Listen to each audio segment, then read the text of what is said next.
দুনিয়াতে যত অদ্ভুত অদ্ভুত প্রশ্ন সব আপনি মুসা আলাহিস সাল্লামের মাথা থেকে পাবেন। বিভিন্ন বিষয়ে আল্লাহরে প্রশ্ন করতেন। সাইয়েদনা মুসা আলাহিস সাল্লাম আল্লাহরে বললেন, আল্লাহ আপনি আমার এমন একটা জিকির শিখাইয়া দেন যে জিকিরটার শব্দ আপনি আর আমি ছাড়া কেউ জানবে না। দিনে রাতে সব সময় এই জিকির আমি করব, আপনারে ডাকবো, কিন্তু শর্ত হলো এই জিকিরটা জানবে শুধু আপনি আর জানবো শুধু আমি।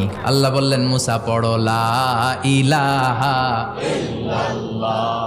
মুসা আলাইহিস সালাম কয়, মাবুদ এটা তো জাতীয় জিকির, সবাই জানে।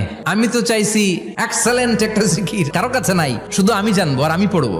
আল্লাহ বললেন, মুসা এই লা ইলাহাকে যদি এক পাল্লায় রেখে দাও, তাম বিশ্ব, সাত আকাশ, সাত জমিনটারে তুলে যদি তুমি আরেক পাল্লায় রেখে দাও, লা রাজাহাত কাফাতু লা ইলাহা ইল্লাল্লাহ, মুহূর্তের মধ্যে লা ইলাহার পাল্লা ভারী হয়ে যাবে।